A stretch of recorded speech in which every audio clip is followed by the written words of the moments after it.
Thousands of retail stores across the country are disappearing. What's remarkable this time is that it's not obscure brands. It's names that have been part of everyday life for decades. Today, we're looking at 12 well-known American retailers that are closing their doors right now, and 3 that are still holding on. At first glance, these just look like unrelated store closures. But once you put them all together, a pattern starts to emerge. And that's the real story behind this video. Number 12. Joann Fabrics. You didn't go to Joann just to buy a spool of thread. You walked in with a very short shopping list. Then spent the next 30 minutes standing in front of rows of colorful fabric picking out the perfect pattern for a quilt you were finishing, your daughter's first dress, or a Christmas gift you wanted to make with your own hands. That's why seeing Joann disappear has hit so many people so hard. After nearly 80 years, the nation's largest fabric and craft tailor has reached the end of the road. Nearly 800 stores are being liquidated, one by one. 2 bankruptcy filings in less than 2 years brought down a name that had survived recessions, outlasted big box retailers, and even made it through the early years of e-commerce. What brought Joann down wasn't one bad shopping season. It started years earlier when the company took on an enormous amount of debt. Sales surged during the pandemic, but that only covered up the cracks for a while. Once life returned to normal, customer traffic dropped, but the debt never went. Traffic dropped, but the debt never went away. And one by one, the stores began to disappear. What's most memorable is that after the closing announcement, very few people talked about bankruptcy or financial reports. They remembered the fabric cutting counter. They remembered the smell of brand new fabric. They remembered spending an afternoon there with their mom. They remembered the first quilt they ever made for a new grandchild. That's the moment you realize Joann was never just selling fabric. It was selling the feeling of creating something with your own 2 hands. And when the last store finally closes, what disappears isn't just a retailer that's been around for nearly 80 years. It's a place that quietly became part of millions of ordinary family stories. Number 11. Claire's. A lot of people don't remember where they bought their first piece of jewelry, but they remember exactly where they got their ears pierced for the first time. For millions of girls growing up across the country, that place was Claire's. Not because it sold the prettiest jewelry, and not because it had the lowest prices, but because it was part of a very special day. The first day you were brave enough to sit down in that little chair by the register, squeeze your mom's hand, close your eyes for a few mom's hand, close your eyes for a few seconds, and walk out wearing your very first pair of earrings. Just a brief moment, but enough to make a store part of your memories. Now Claire's is once again going through another restructuring. After years of struggling with debt and steadily declining customer traffic, many stores have already closed while others are up for sale or waiting for their next decision.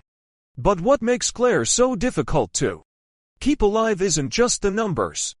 Years ago, Claire's was almost inseparable from the shopping mall. You'd shop for clothes, catch a movie, grab some ice cream, then stop by Claire's for a few minutes. The whole outing was part of the experience. Today, that experience isn't the same anymore. Many malls are much quieter than they used to be. The accessories people once bought on impulse now show up on a phone screen in seconds with hundreds of cheaper options. Claire's didn't lose its customers overnight. It slowly lost the reason for people to walk through its front door. And that's what makes Claire's story different from Joanne's. Joanne lost a creative community. Claire's lost the very place where so many first-time memories were made, moments that people still remember to this day. Number 10. GameStop. Midnight. A line of people stretches outside a GameStop. Some brought folding chairs. Some were wearing shirts from the game, waiting months to play. The clock strikes midnight. The doors swing open, and the whole line erupts in applause as the first game copies are handed to customers. That used to be the launch day for a major video game, and GameStop was always where that moment began. Today, that scene has almost disappeared. This year, GameStop continues to close hundreds of stores across the country, extending a downsizing effort that's been going on for years. Even the stores that remain have changed quickly. The shelves of video games keep getting smaller, while trading cards, collectible figures, and memorabilia take up more and more space. It's not because people stopped playing games. If anything, the gaming industry is bigger than ever. What changed is how people buy them. A new game now takes just a few minutes to download directly from PlayStation, Xbox, or Steam. There's no drive to the store, no waiting in line, and no moment of holding that brand new game case in your hands before opening it right there in the parking lot, the way so many people used to. GameStop didn't lose customers because games disappeared. It lost the reason people had to walk through its doors. That's a huge difference. Some businesses fail because they sell the wrong product. GameStop was selling the right product in a world that had completely changed how people got it. Maybe that's why seeing GameStop shrink has been so bittersweet. Because when a store disappears, sometimes what disappears with it isn't the product on the shelf. It's an entire experience that a generation thought would always be there. Number 9, Macy's. A shopping mall can lose dozens of stores because one big set of doors closes, and in many cases, those doors belong to Macy's. For decades, Macy's was never just a department store. It was the anchor store, the place many shopping malls were built around. People came to Macy's to buy clothes, home goods, or gifts. But along the way, they'd stop for coffee, grab lunch, pick up a new pair of shoes, or wander into a few smaller stores they never planned to visit in the first place. That's how an entire mall stayed alive. Now, Macy's is moving forward with plans to close around 150 stores across the country. Following several earlier rounds of closures for the company, it's a strategy to focus on locations that perform better. But for many shopping malls, the story doesn't end with one store. When Macy's leaves, weekend foot traffic leaves with it.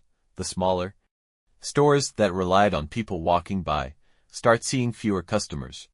Restaurants have fewer tables filled. Coffee counters have shorter lines. Then, more and more for-lease signs begin appearing down the same hallway. It's the domino effect the retail industry has been watching for years. What's interesting is that people are still buying clothes, they're still buying perfume, they're still buying home goods. It's just that fewer people spend an entire afternoon walking around the mall the way they used to. And once that habit changes, the stores that were built around it have no choice but to change with it. Number 8, Eddie Bauer. That jacket is still hanging in the closet. 10 years, 15 years. Some people have worn it through dozens of winters, and the zipper still glides smoothly, the stitching still holds and the waterproof coating still does its job. That used to be Eddie Bauer's strongest advertisement. Customers told each other, no commercials, no social media, just a jacket good enough to be worn from one trip to the next. But by mid-2026, the company operating Eddie Bauer stores is still restructuring after filing for bankruptcy. Around 175 stores across the U.S. and Canada are slated for closure if a new investor isn't found, while the business carries roughly $1.7 billion in debt. It's a paradox. A lot of customers still believe in Eddie Bauer's quality, but believing in the product no longer means they'll walk into the store. The outdoor market hasn't disappeared. National parks are still crowded. Weekend camping trips are still fully booked. What changed is how people choose their brands. Some are looking for the lowest price. Others are willing to spend more on brands with a stronger identity like Patagonia or Arc'teryx. Eddie Bauer got stuck in the middle, not cheap enough and no longer different enough. Maybe that's the most. Retail. People would walk out with a few shirts, a new set of bed sheets, or a coffee maker, always feeling like they had scored an incredible deal. But by mid-2026, Kohl's is shrinking its footprint, too. The company continues to close underperforming stores as sales remain under pressure after multiple quarters of declining store traffic. What's interesting is that people still love discounts. They still love the feeling of finding a great deal. What changed is where they find it. The smartphone can now compare prices from dozens of retailers in just a few seconds. The thing that once made Kohl's stand out has become something almost every retailer can offer. That's the biggest challenge. Kohl's didn't lose its coupons. It lost the feeling that this deal only exists here. And in retail, when a promotion is no longer enough to bring people through the front door, a brand has no choice but to change with the times. Number 6. The times. Number 6. Kroger. You can change where you buy your clothes. You can go years without setting foot in a shopping mall, but there's one place almost every family visits every week: the grocery store. And that's exactly why Kroger's decision to close around 60 supermarkets across the country means something very different. This is one of the largest grocery chains in the United States, where millions of families buy their milk, eggs, bread, and groceries for the week. So, what's happening? A lot of people think it's simply inflation. In reality, the story is much bigger than that. After its nearly $25 billion merger with Albertsons was blocked, Kroger lost its chance to expand its scale and compete more effectively with Walmart and Costco. At the same time, labor, transportation, and insurance costs kept rising,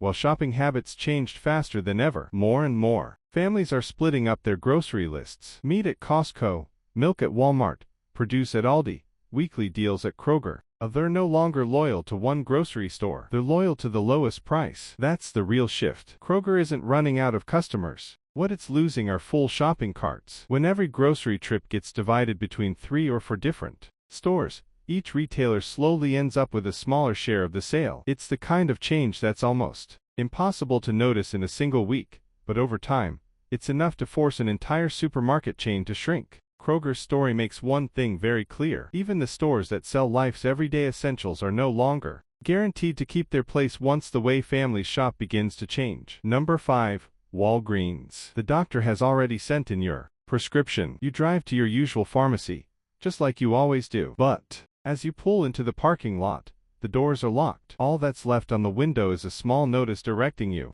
to another store several miles away. That's a moment more and more people are just beginning to experience. After more than 124 years in business, Walgreens is moving forward with a plan to close around 1,200 stores across the country over the next several years. This year alone, nearly 100 more locations are shutting down as the company cuts underperforming stores. Unlike Joann or GameStop, Walgreens wasn't selling a hobby. It was selling something nobody wants to need, but almost everyone will sooner or later. What's interesting is that Walgreens isn't losing customers because people stop buying prescriptions. It's struggling because its business model is changing faster than ever. Many of the products that once generated healthy profits are now being bought at Walmart, Costco, or online for less. At the same time, every prescription brings in less profit than it used to, while operating costs continue to climb. One resident of Manhattan Beach, California, said there was a Walgreens on the corner near his home for more than 20 years. But, in all that time,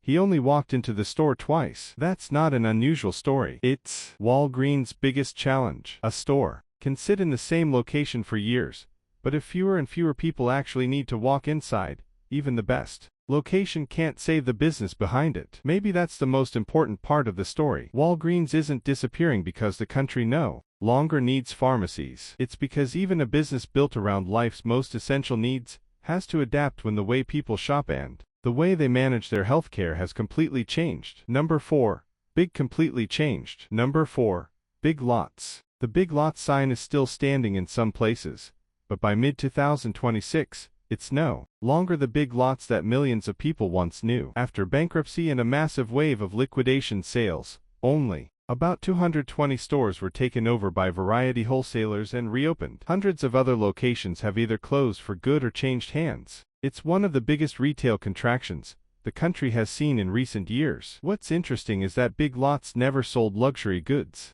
It sold sofas, mattresses, home essentials, packaged food, the kinds of things families still need every day. What changed wasn't the demand. It was where people decided to spend their money. Walmart kept expanding its low-price selection. Costco continued drawing shoppers through its membership model. Dollar General kept opening hundreds of new stores. Even many of the buildings Big Lots left behind were quickly taken over by Aldi, Ollie's, or TJ Maxx. Big Lots didn't disappear because people stopped looking for bargains. Quite the opposite. Saving money has never been a bigger priority than it is today. What the company lost was the advantage that once made it different. When every competitor can sell for less, move faster, or offer greater convenience, low prices stop being an advantage. They become the minimum requirement just to stay in the game. That's what makes Big Lots' story so fascinating. In today's retail world, simply being cheap isn't enough anymore. Number 3.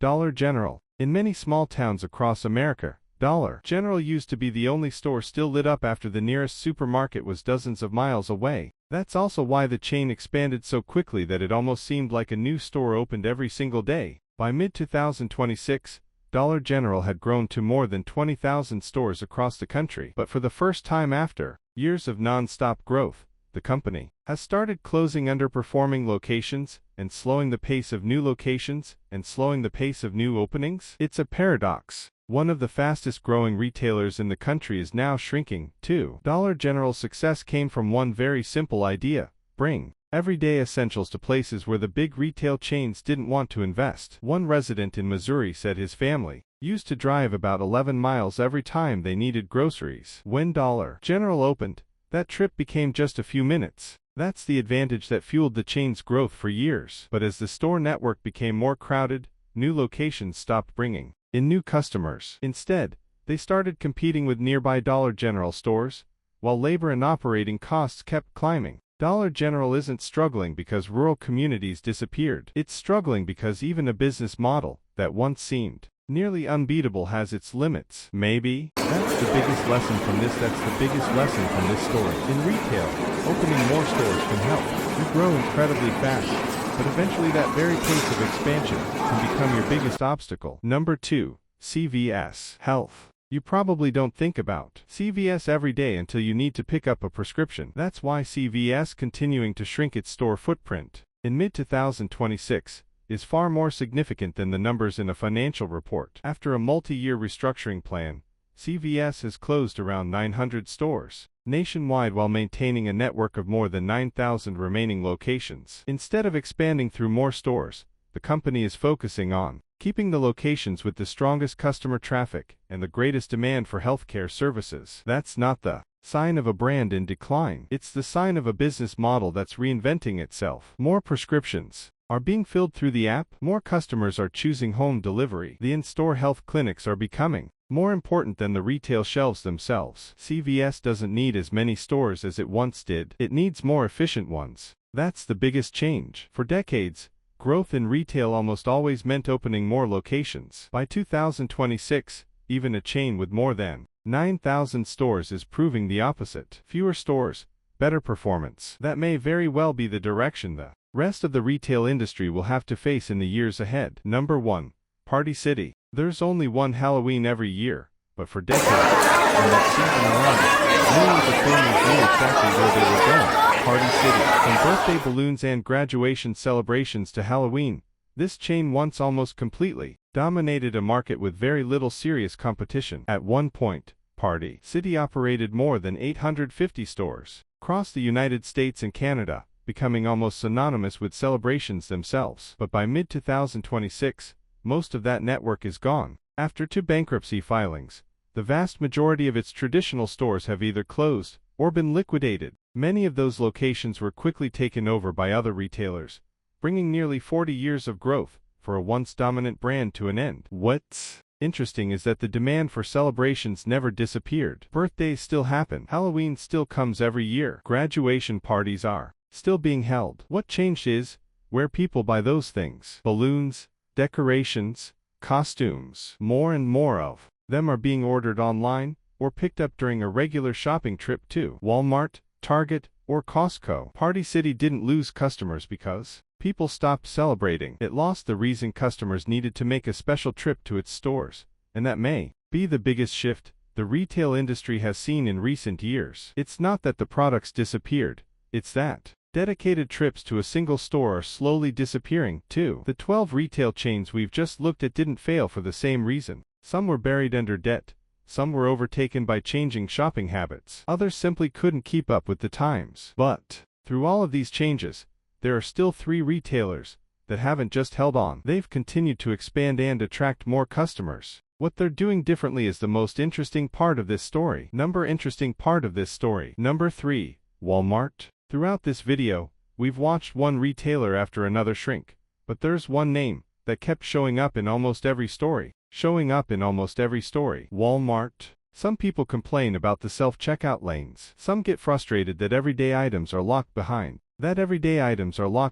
glass. Others miss the Walmart of 15 years ago, when shopping felt simpler and a lot more enjoyable. But then the weekend comes. The parking lot is still full. Shopping carts are still lined up, and countless families are still walking through those same front doors. That's the biggest paradox in American retail. By mid-2026, Walmart still operates more than 4,600 stores, generates over $680 billion in annual revenue, and continues expanding same-day delivery, automating its supply chain, and growing Walmart Plus to keep customers inside its ecosystem. But technology isn't the biggest reason. The biggest reason is that Walmart understands something many other retailers have missed. As family budgets get tighter, low prices are no longer an advantage. They're the starting point. A lot of people no longer see Walmart as their favorite place to shop. They see it as the place they have to go. And not because every shopping trip is perfect, but because it's hard to find anywhere